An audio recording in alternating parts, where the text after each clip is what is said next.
আমার এসএল হবে মেবি এখানে $53, আর টার্গেট হবে আমার এতটুকু, ঠিক আছে, না $150 আমি বরাবর রাখি। Hello dears, welcome to my new blog. তো আজকে অনেক দিন পর ভিডিও করতেছি, কারণ ঈদের আগে থেকে আমি ভিডিও অফ করে ফেলেছিলাম। তো তারপর আর কোনো ভিডিও চাই নেই, কারণ আমি অনেক বিজি ছিলাম, অনেক জায়গায় গেছিলাম, অনেক জায়গায় ঘোরাঘুরি করছে। তো এর পাশাপাশি ট্রেডিং আমি করি নাই, ট্রেড করি নাই, একটা ট্রেডও করি নাই যে আমি ভিডিও করবো। তো ওইরকম কোনো অবস্থাও ছিল না যে আমি ভিডিও করবো বা ভিডিও শেয়ার করবো, যদিও আমি বলছিলাম যে আমি রেগুলার ভিডিও আপলোড করবো, বাট জিনিসটা হয়ে গেছে। তো যাই হোক, আমি এতটুকু আশা করি যে আপনাদের ঈদ ভালোই কাটছে, আপনার ঈদে সবাই সবার মতো ঠিকঠাকই আছেন, সুন্দর একটা ঈদ কাটাইছেন। তো যাই হোক, আজকে আমি ফার্স্ট ট্রেড নেব। আজকে মেবি মঙ্গলবার, ঠিক আছে, আমি শিওর না, বাট মঙ্গলবারই হইতে পারে। তো আজকে আমি এখন একটা ট্রেড নেব, তো ট্রেডটা নেব, বাট কোনো প্রকার সেট আপ পাইতেছি না। তো আমি যে জিনিসটা এখন মানে বুঝতে পারতেছি, সেই জিনিসটা হচ্ছে সেট আপ ঠিক তখনই মানে যখন হয় তখন আমি ট্রেড করতে পারবো, বাট যখন হয় না তখন আমি কী করবো। তো এর জন্য আমি মানে অনেকটা জিনিস দেখলাম, তো অনেক কিছু বুঝলাম, বুঝার পর ভাবলাম যে মার্কেট স্ট্রাকচার অনুযায়ী আমি যেদিকে আইডেন্টিফাই করি সেদিকে মার্কেট অনেক বেশি যায়। সেহেতু আমি তো ছোটোখাটো স্ক্যাল্পিং অবশ্যই করতে পারি এই জায়গায়। তো এটাই ভাবতেছি, যদি এরকম সম্ভব হয় তাহলে স্ক্যাল্পিং করব। যদিও স্ট্র্যাটেজি আমার একটাই থাকবে, বাট স্ক্যাল্পিংয়ের জিনিসটা হচ্ছে অন্যরকম, ঠিক আছে। আমি এই জিনিসটা করব যেন প্রফিটটা রাখতে পারি, আমি যেন প্রফিট করতে পারি, যেন উইথড্রল দিতে পারি, সেই দিকে আমার ফোকাস থাকবে। তো আমি এখন দেখাই আপনাদেরকে যে মার্কেট কীরকম আছে আর কীরকম ভিউ আমি মানে চাইতেছি, কীরকম হলে কীরকমভাবে আমি ট্রেড করতে পারবো, এই জিনিসটা আমি শেয়ার করি। তো এই যে দেখেন মার্কেটের অবস্থা, মার্কেট এই যাতে যায় একটা হয়েছে, ঠিক আছে, মার্কেট নিচে থেকে আসতেছে, আর এটা হচ্ছে একটা ট্রেন্ড লাইন। আপনার চাইলে এই থেকে দেখতে পারেন, এই যে অ্যালগো, ঠিক আছে, অ্যালগো একটা ট্রেড লাইন। এটা এটা চাইলে ইউজ করেন, এটা আপনাদের ব্যক্তিগত বিষয়। তো এই যে ব্রেকআউটের পরে এটা এসছে, বাট এটা সবসময় কাজ করে এমন কিছু না। আর এটা দিকে নজর, এটা জাস্ট মনে করেন একটা আইডেন্টিফাই যে হ্যাঁ ট্রেড লাইন অনুযায়ী আমি ট্রেড করবো, তো এটার জন্য আর কি, ঠিক আছে, এটা এমন বড় কিছু না।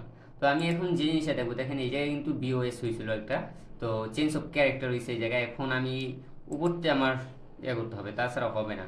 আমি যতদূর দেখতেছি এই যে 0.5 লেভেল, ঠিক আছে, আর 0.5 লেভেল প্লাস এর জায়গায় দেখেন একটা স্ট্রং সাপোর্ট জোন আছে আগে, ঠিক আছে। তো এটা এখন রেজিস্ট্যান্ট হিসাবে কাজ করবে। তো এই যে রেড ক্যান্ডেল হইতেছে, আমি চাইলে এই জায়গা থেকে একটা ট্রেড নিতে পারি, বাট আমি এই জায়গাতে নিব না। একটা ইনভাইটেড হ্যামার হলেও একটু আমার জন্য বেটার হয়। তো আমি যে আপনাদেরকে দেখাই, এখান থেকে যে আমার ট্রেড পড়ে, আমার এসএল রাখতে হবে এখানে, ঠিক আছে। এসএল আমার এইখানে থাকবে, আর আমার টার্গেট তো এতটুকু রাখবে। তো ওয়ান হয় না, ঠিক আছে, 1:2 হয় না। তো আমার যে জিনিসটা দরকার, এই জায়গাতে ট্রেডটা করা দরকার। এই যে এতটুকু হইলে আমার ঠিক আছে, পারফেক্ট। বাট দেখি কি করে, মার্কেট যদি এখানে আসে তাহলে একটা ট্রেড করবো। বাট মার্কেট দেখেন ওভারঅল কিন্তু আপ ট্রেন্ডই আছে, ঠিক আছে। মার্কেট এই যে ব্রেক করছে, করছে, এভাবে চলতেছে। তো আমি চেষ্টা করতেছি যেন একটা ছোটোখাটো স্ক্যাল্পিং করতে পারি, ঠিক আছে, এই জিনিসটা চেষ্টা করতেছি। এখন দেখি কি করা যায়। মার্কেটে যদি আর 30 সেকেন্ড আছে, বাট আমি এই ক্যান্ডিডেট ট্রেড নিব না, আমার আরেকটু ওয়েট করা প্রয়োজন বলে আমার মনে হইতেছে। তো দেখি কি করি, যদি এখনও শিওর না যে আমি ট্রেড নিব কি দিব না, কারণ যদি ট্রেড নেই সেই জিনিসটা আমি শেয়ার করবো। মার্কেটের স্ট্রাকচার অনুযায়ী দেখে আমার মনে হইতেছে মার্কেট নিচে আসবে আর একটু উপরে যাবে, এরকম আমার কাছে বারবার মনে হইতেছে। যদি স্ট্র্যাটেজি অনুযায়ী আমার ট্রেড পড়ে যায়, বাট আমি ট্রেডটা নিতেছি না, যেহেতু মনে একটু সন্দেহ আছে। তো এই সন্দেহের উপর বেশ করে পরে যদি লস করি তাহলে ভাবলাম নিজেকেই দোষী করবো, তার চেয়ে ভালো এটাই কোনো ট্রেড না হোক, তারপর যেন লস না হয়, এই জিনিসটা একটু খেয়াল করতে চাইতেছি আমি। যেহেতু জানি না এই জিনিসটা কতক্ষণ ধরে রাখতে পারবো, বাট চেষ্টা করি, দেখি কি হয়। আর আপনারা একটু কমেন্টে জানাবেন যে কে কোথায় গেছেন ঈদে, গ্রামে কে কে গেছেন, অবশ্যই কমেন্টে জানাবেন। তো দেখি মার্কেটে কী হয়, যা হবে পরবর্তীতে আমি সেটাই শেয়ার করবো। তো ফাইনালি আমি ট্রেড করে নিছি, আমি যেভাবে বলছিলাম মার্কেট সেভাবে তো পুরোপুরি হয় নাই, তারপরও যেরকম হয়েছে আমি একটা ট্রেড নিয়ে নিছি। তো ট্রেডটা কীভাবে নিছি, কেন নিছি, এই জিনিসটা আমি আপনার সাথে শেয়ার করি। তো দেখেন মার্কেট এই যে বারবার রিজেকশন নিতেছে, তো এই রিজেকশন দেখার পরে মার্কেটে এই যে রেড, এটা কিন্তু গ্রিন ক্যান্ডেল হয়েছে, এটা তখন রেড ক্যান্ডেল ছিল, ঠিক আছে। আমি যখন ট্রেডটা নিছি এটা তখন রেড ক্যান্ডেল ছিল, রেড ক্যান্ডেল দেখে আমি একটা ট্রেড নিয়ে নিছি। বাট মার্কেট পরবর্তীতে উপরে চলে, এখন এটা আবার নিচে নামতেছে, ঠিক আছে। আমার ট্রেডটা মেবি আরও উপরে উঠছে, আমি আপনাকে দেখাই, এই যে দেখেন এই যে আমার ট্রেড, ওফ শেড, দেখেন অবস্থা, দেখেন কি পরিমাণ, এক ট্রেড $45 প্লাস আমার প্রফিট চলতেছে। জাস্ট একবার ভাইবা দেখেন যে এখানে কিন্তু আবার আছে ট্রেড লাইন, তো দুইটা কনফার্মেশনের সাথে আমার ট্রেডটা হয়ে গেছে। একটা ট্রেড নিতে যাচ্ছে, যে এটাই হোক আমার টিপি তো হবে যে নিচের দিকে, ঠিক আছে। আমি সব কিছু সিলেক্ট করে আমার এসএল হবে মেবি এখানে $53, আর টার্গেট হবে আমার এতটুকু, ঠিক আছে, না $150 আমি বরাবর রাখি, ঠিক আছে। না 1:2 কতটুকু রাখবো বুঝতেছি না। ওকে, হ্যাঁ $150 আমি বরাবর রাখলাম। বরাবর হইতেছে না, বারবার কম বেশি হয়ে যায়। হ্যাঁ, এই যে $150 আমি বরাবর রাখলাম, ঠিক আছে, এতে মডিফাই। তো এই যে দেখেন আমার টার্গেট কত, টার্গেট হচ্ছে $150 আর এসআর হচ্ছে আমার $55, ঠিক আছে।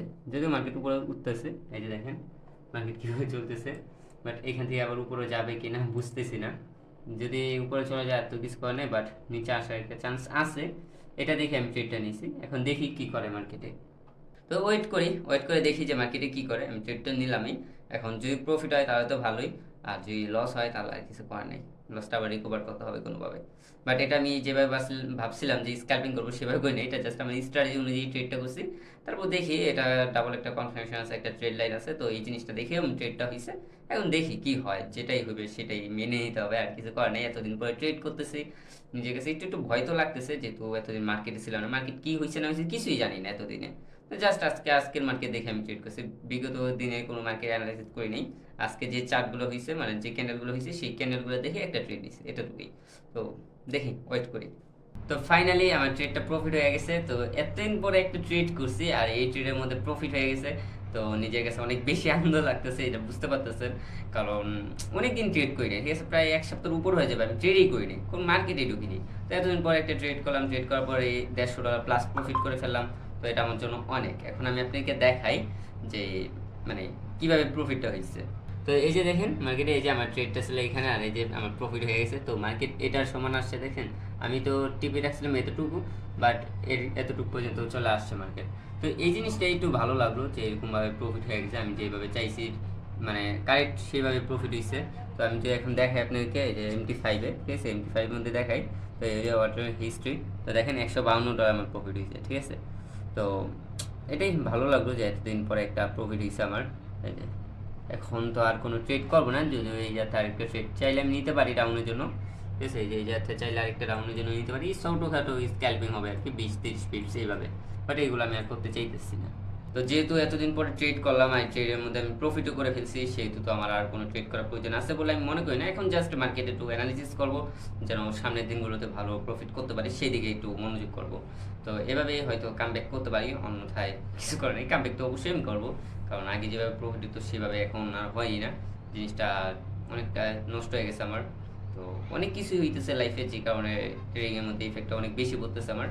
বাট প্যারা নাই, সব কিছু এক সাইডে রেখে ট্রেডিংটাকে আমি আবার শুরু করব নিজের মতো করে, মানে ভালো কিছু নিয়ে, ঠিক আছে।